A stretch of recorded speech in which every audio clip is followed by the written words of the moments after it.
ఓం శాంతి.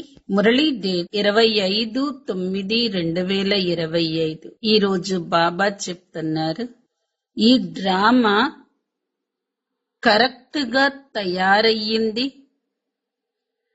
ఎవరికి ఏ పాత్ర లభించిందో ఆ పాత్రే వహిస్తున్నారు. డ్రామా గురించి యథార్థంగా అర్థం చేసుకోవాలి. మనందరం బాగా యోగం చేసినప్పుడే బాబా ప్రత్యక్షత బాగా జరుగుతుంది. జ్ఞాన ఖడ్గానికి స్మృతి అనే పదునుండాలి. యోగం ద్వారానే శక్తి లభిస్తుంది. ఇప్పుడు ఆ యోగ పదును తక్కువగా ఉంది. స్వయానికి ఆత్మ అనుకుని బాబాని జ్ఞాపకం చేస్తే నావ తీరానికి చేరుకుంటుంది. బాబా ప్రత్యక్షత జరగాలి అంటే బాబా పిల్లలలో యోగ బలం పెరగాలి. ఏ దేవాలయం చూసినా మనకు అనిపించాలి, ఒకప్పుడు మేము ఈ విధంగా ఉన్నాం, ఇప్పుడు మరలా ఇలా తయారవుతున్నాము. గృహస్థంలో ఉంటూ కమల పుష్ప సమానంగా ఉండాలి. ఇంట్లో అందరూ జ్ఞానంలో లేకపోవచ్చు. కొందరు జ్ఞానం తీసుకున్న హంసలు, జ్ఞానం తెలియని కొంగలు కూడా ఉంటాయి. కానీ చాలా యుక్తిగా నడుచుకోవాలి, సహించాలి, సర్దుకొని నడవాలి. సేవలో సఫలత పొందాలి అంటే రెండిటిపైన ధ్యాస ఉంచండి. ఒక్కటి సంస్కారాలు కలుపుకునే ఐక్యత ఉండాలి. రెండు, మనం సంతుష్టంగా ఉండాలి, ఇతరులను కూడా సంతుష్టపరచాలి. ఎప్పుడూ కూడా పరస్పరం స్నేహ భావంతో, శ్రేష్టమైన భావనతో సంపర్కంలోకి రండి. ఇతరుల మధ్యలో ఉంటూ రకరకాల భావాలు కాదు, స్నేహ భావం, శ్రేష్టత భావన ఉండాలి. అప్పుడే ఈ రెండు సర్టిఫికెట్లు లభిస్తాయి. అప్పుడు మన జీవితం అనే దర్పణంలో బాబాని ప్రత్యక్షం చెయ్యగలుగుతాము. ఆత్మిక స్థితిలో స్థితయ్యి అనేక ఆత్మలకు ప్రాణదానం చేసినట్లయితే అందరి నుండి ఆశీర్వాదాలు లభిస్తాయి. మనందరం సఫలతా మూర్తులము. ఈ రోజటి మధుర మహావాక్యాలు. మధురమైన పిల్లలు, ఈ డ్రామా ఆట ఖచ్చితంగా కొనసాగుతుంది. ఎవరిచే ఏ గడియలో ఎటువంటి పాత్ర జరగాలో అదే పునరావృతమవుతుంది. ఈ విషయాన్ని యథార్థ రీతిగా అర్థం చేసుకోవాలి. ప్రశ్న: పిల్లలైన మీ యొక్క ప్రభావం ఎప్పుడు వెలువడుతుంది? ఇప్పటి వరకు ఏ శక్తిలో లోటుంది? జవాబు: యోగంలో దృఢంగా అయినప్పుడే ప్రభావం వెలువడుతుంది. ఇప్పుడు ఆ పదును లేదు. స్మృతి ద్వారానే శక్తి లభిస్తుంది. జ్ఞాన ఖడ్గంలో స్మృతి అనే పదును కావాలి. ఇది ఇప్పటి వరకు తక్కువగా ఉంది. స్వయాన్ని ఆత్మగా భావిస్తూ బాబాని స్మృతి చేసినట్లయితే మీ నావ తీరానికి చేరుకుంటుంది. ఇది ఒక్క క్షణ విషయం. ఓం శాంతి. ఆత్మిక పిల్లలకు ఆత్మిక తండ్రి కూర్చొని అర్థం చేయిస్తున్నారు. ఆత్మిక తండ్రి అని ఒక్కరినే అనటం జరుగుతుంది. మిగిలిన వారందరూ ఆత్మలే. వారిని పరమాత్మ అని అంటారు. నేను కూడా ఒక ఆత్మనే అని బాబా అంటారు. కానీ నేను ఉన్నతోన్నతమైన వాడిని, సత్య సత్యమును. నేనే పతిత పావనుడిని మరియు జ్ఞాన సాగరుణ్ణి. పిల్లలను విశ్వానికి అధిపతులుగా చేసేందుకు నేను భారతదేశంలోకే వస్తాను అని బాబా అంటారు. ఒకప్పుడు మీరే అధిపతులుగా ఉండేవారు కదా. ఇప్పుడు మీకు ఆ స్మృతి కలిగింది. మొట్టమొదట మీరు సత్యయుగంలోకి వచ్చారు. మళ్లీ పాత్రను అభినయిస్తూ 84 జన్మలు అనుభవించి ఇప్పుడు అంతిమంలోకి వచ్చేశారు అని బాబా పిల్లలకు స్మృతిని కలిగిస్తున్నారు. ఇప్పుడు మీరు స్వయాన్ని ఆత్మగా భావించండి. ఆత్మ నాశనం లేనిది, శరీరము నశ్వరమైనది. ఆత్మనే దేహం ద్వారా ఆత్మలతో మాట్లాడుతుంది. ఆత్మ అభిమానులుగా ఉండకపోతే తప్పకుండా దేహ అభిమానం ఉన్నట్లే. నేను ఆత్మను అన్న విషయాన్ని అందరూ మర్చిపోయారు. పాపాత్మ, పుణ్యాత్మ, మహాత్మ అని అంటూ ఉంటారు. వారెవరూ పరమాత్మగా అవ్వలేరు.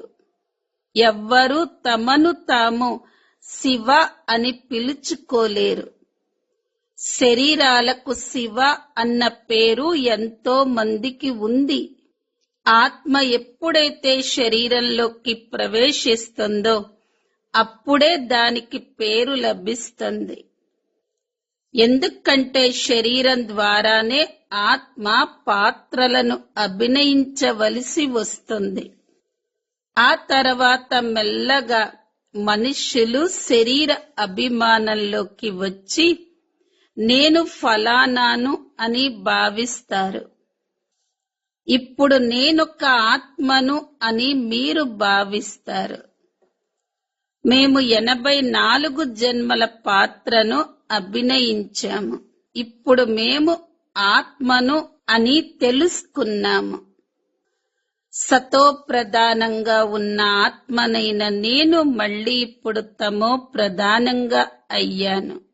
ఎప్పుడైతే ఆత్మలన్నింటిపైన పాప భారం పడుతుందో అప్పుడే బాబా వస్తారు. బంగారంలో కల్తీ కలుస్తుంది కదా.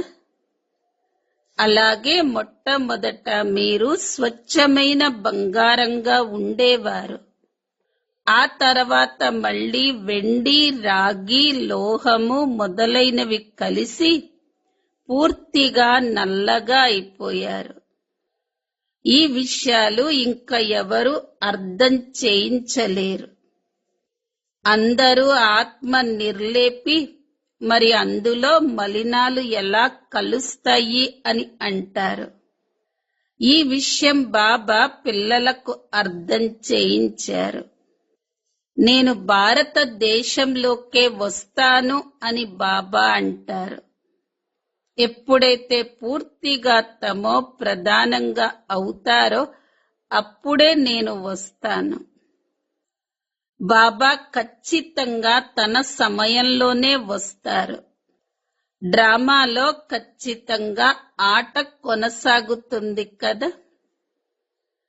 ఏ పాత్ర ఏ గడియలో జరగవలసి ఉంటుందో ఆ సమయంలో మళ్ళీ పునరావృతమవుతుంది.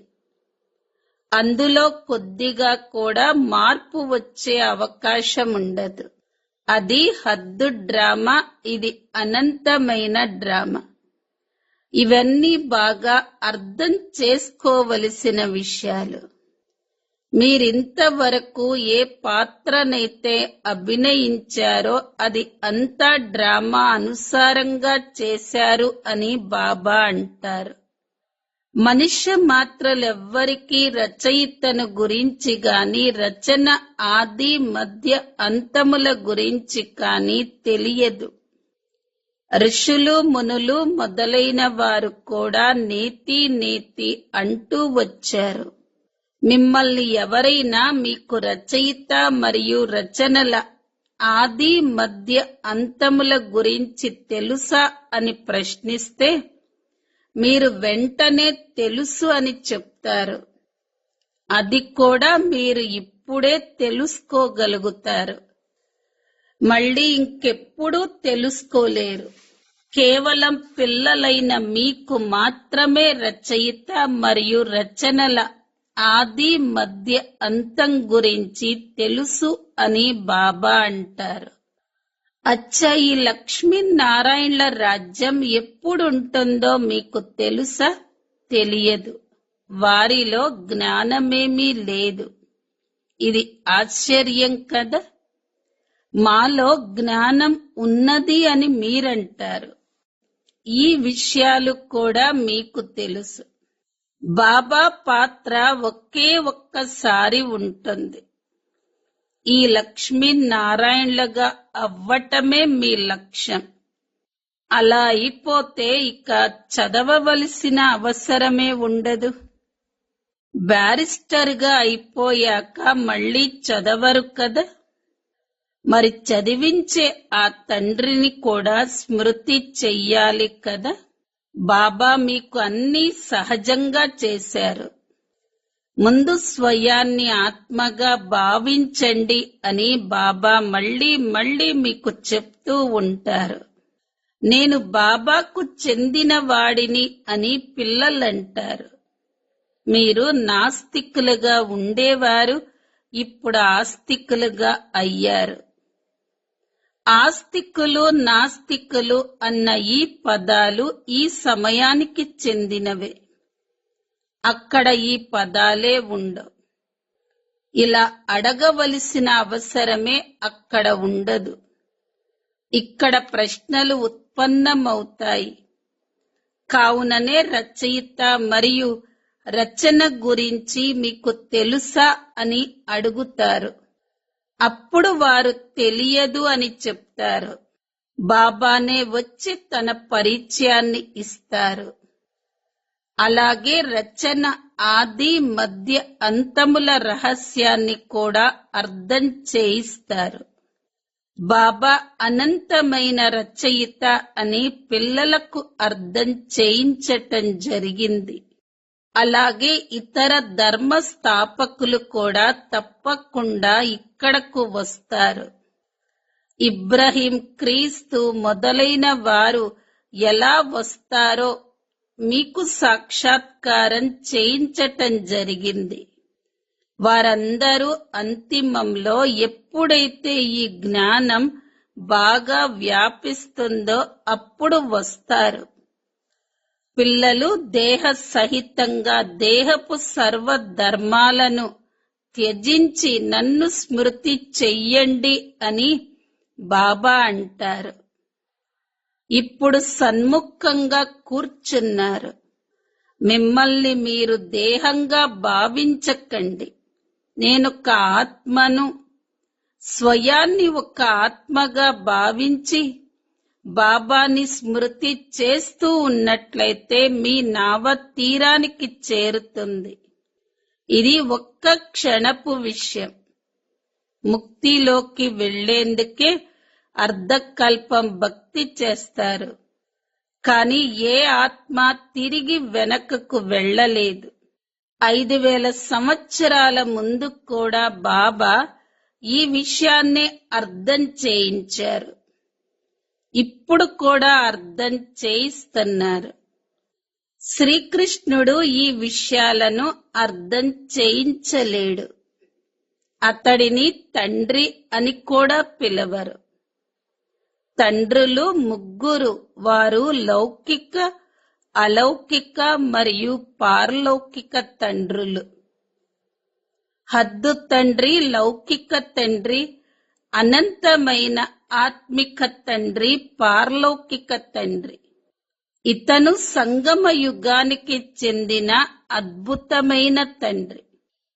ఇతడిని అలౌకిక తండ్రి అని పిలవటం జరుగుతుంది. ప్రజాపిత బ్రహ్మను ఎవరూ స్మృతి చెయ్యరు. అతను మన గ్రేట్ గ్రేట్ గ్రాండ్ ఫాదర్ అంటే పూర్వజుడు. ఈ విషయం బుద్ధిలోకి రాదు. ఆది దేవ్ యాడమ్ అని కూడా అంటారు, కాని కేవలం నామ మాత్రంగా అంటారు.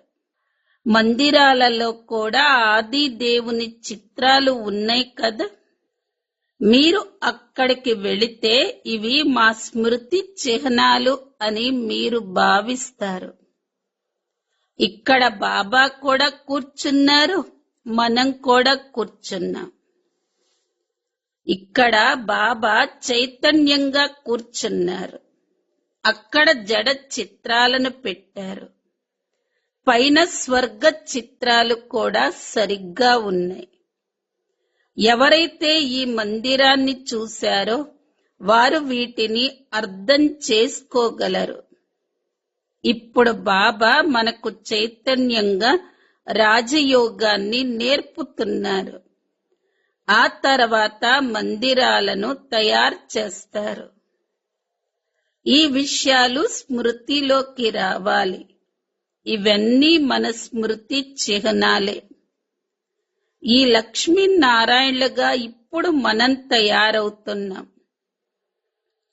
మెట్లు దిగుతూ వచ్చామో ఇప్పుడు మళ్ళీ ఇంటికి వెళ్లి రామరాజ్యంలోకి వస్తాము. చివరిలో రావణ రాజ్యం ఉంటుంది. మళ్ళీ మనం వామ మార్గంలోకి వెళ్ళిపోతాము. బాబా ఎంత బాగా అర్థం చేయిస్తూ ఉంటారు.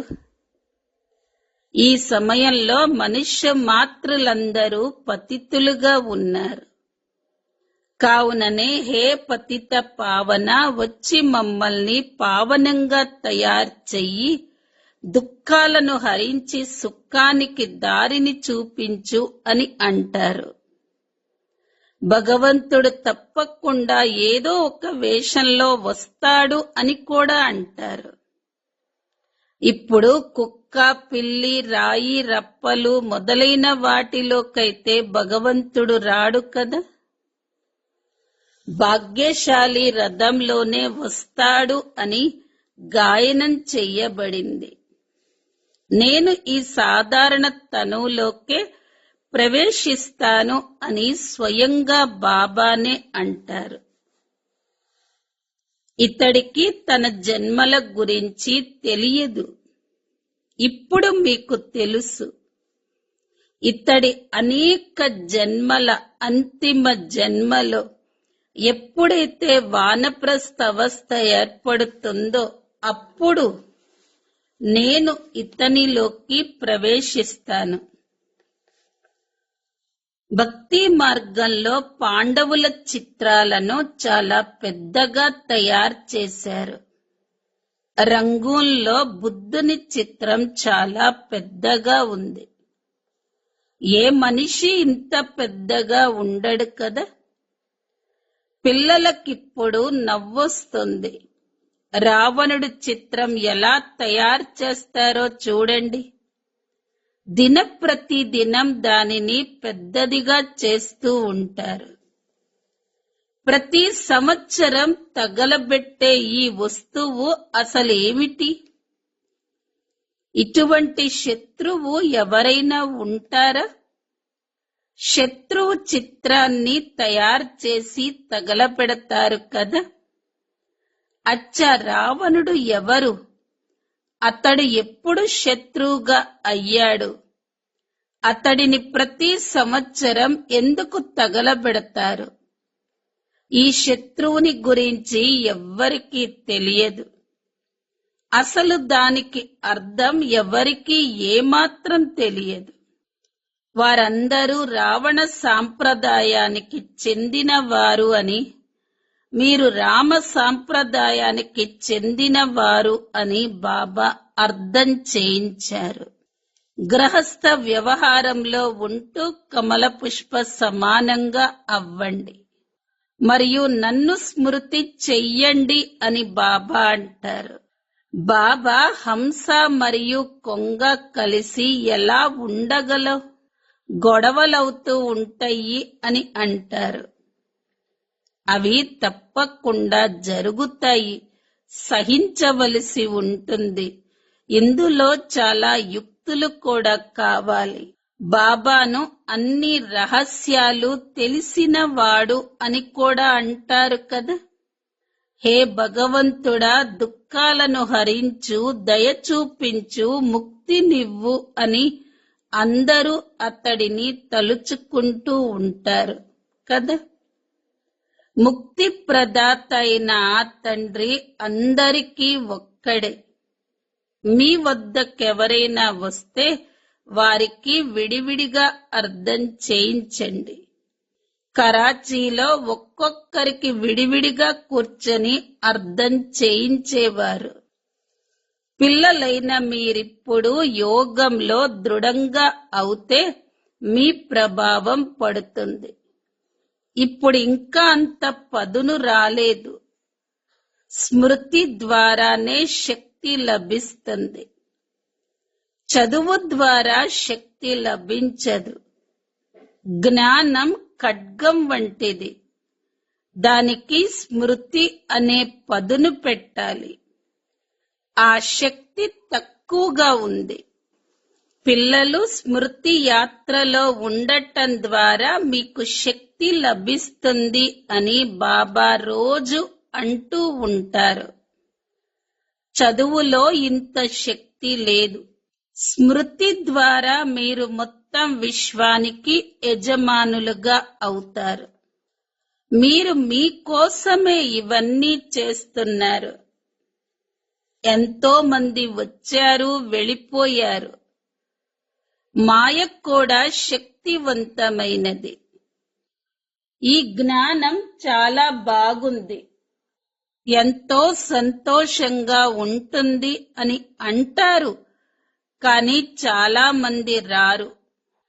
ఓహో, ఇప్పుడు బాబా వచ్చారు, మేము మా సుఖధామంలోకి వెళుతున్నాము అని భావిస్తారు. ఇప్పుడింకా పూర్తి రాజధాని స్థాపన జరగలేదు కదా.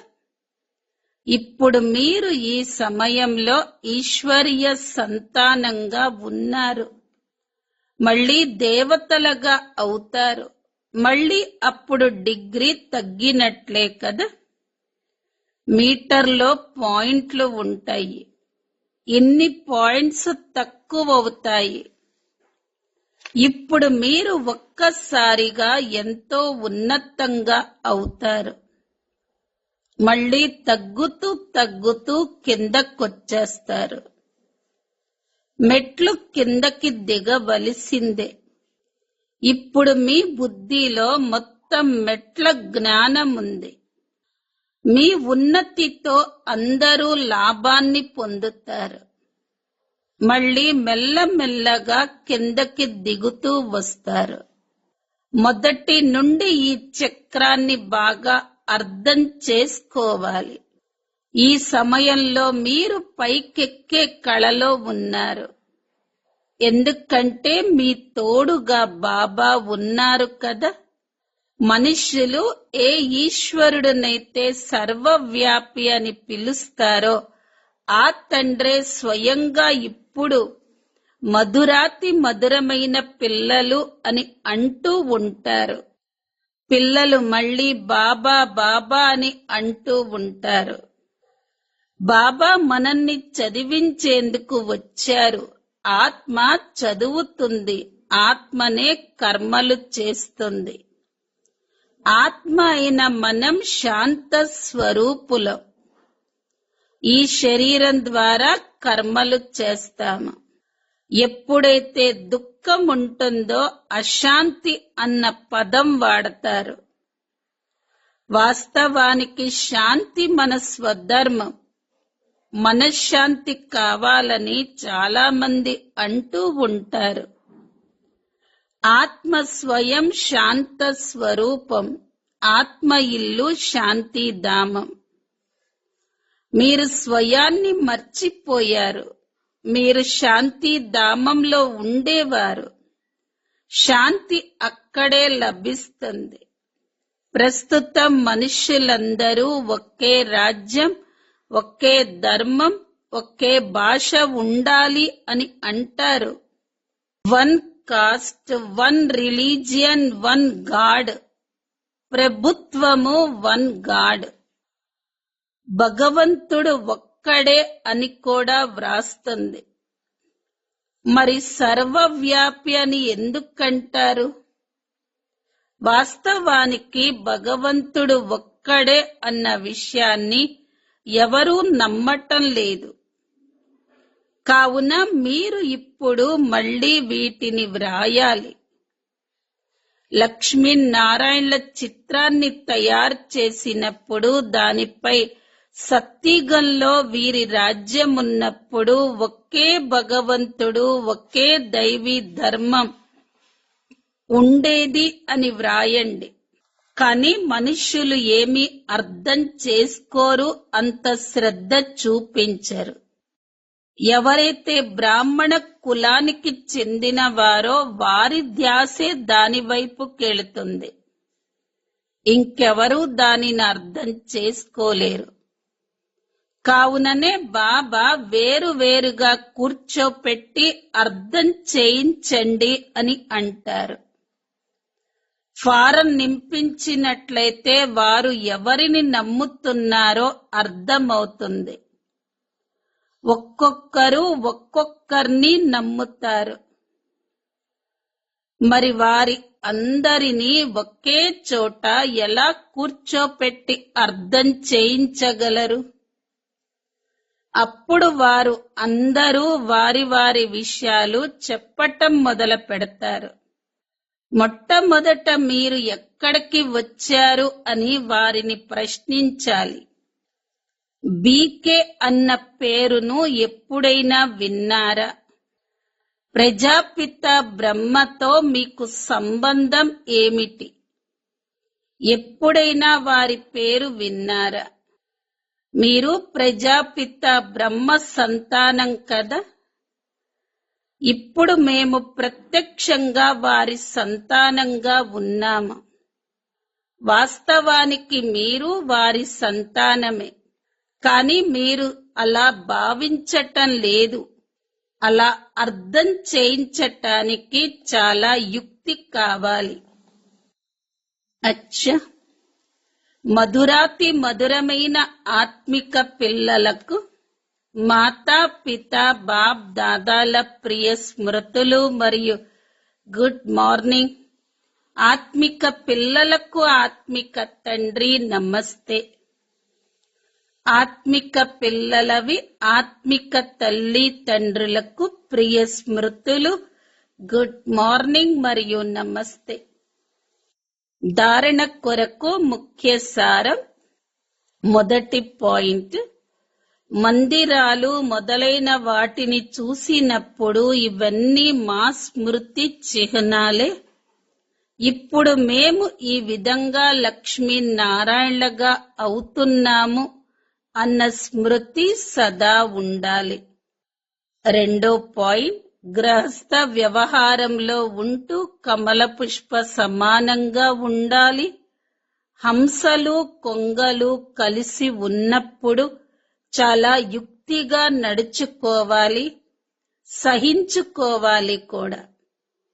వరదానం, ఐక్యత మరియు సంతుష్టత యొక్క సర్టిఫికేట్ ద్వారా సేవలో సదా సఫలతా మూర్త భవ. సేవలలో సఫలతా మూర్తులుగా అయ్యేందుకు రెండు విషయాలను ధ్యానంలో ఉంచుకోవాలి. ఒకటి సంస్కారాలను కలుపుకునే ఐక్యత, మరియు ఇంకొకటి స్వయం సదా సంతుష్టంగా ఉండండి మరియు ఇతరులను కూడా సంతుష్టపరచండి. సదా పరస్పరం స్నేహ భావంతో, శ్రేష్టత భావనతో సంపర్కంలోకి రండి. తద్వారా ఈ రెండు సర్టిఫికెట్లు లభిస్తాయి. అప్పుడిక మీ ప్రత్యక్ష జీవితం బాబా ముఖ దర్పణంగా అయిపోతుంది మరియు ఆ దర్పణంలో బాబా ఎలా ఉన్నారో అలా కనిపిస్తారు. స్లోగన్, ఆత్మిక స్థితిలో స్థితులై అనేక ఆత్మలకు ప్రాణదానం ఇచ్చినట్లయితే దీవెనలు లభిస్తాయి. అవ్యక్త ప్రేరణ పాయింట్. ఇప్పుడు లగ్నం అనే అగ్నిని ప్రజ్వలింపచేసి యోగాన్ని జ్వాలా స్వరూపంగా తయారు చెయ్యండి. ఏ విధంగా అగ్నిలో ఏదైనా వస్తువును వేసినప్పుడు దాని నామరూపాలు గుణాలు అన్నీ మారిపోతాయో, అలాగే ఎప్పుడైతే బాబా స్మృతి యొక్క లగ్నం అనే అగ్నిలో పడతారో అప్పుడు పరివర్తన అయిపోతారు. మనుష్యుల నుండి బ్రాహ్మణులుగా అయిపోతారు. ఆ తర్వాత బ్రాహ్మణుల నుండి దేవతలుగా, దేవతల నుండి ఫరిస్తాలుగా అయిపోతారు. లగ్నం యొక్క అగ్ని ద్వారా ఎలా పరివర్తన జరుగుతుందంటే ఇక మనది అంటూ ఇంకేమీ ఉండదు. కావుననే స్మృతినే జ్వాలా రూపము అని అంటారు. ఓం శాంతి.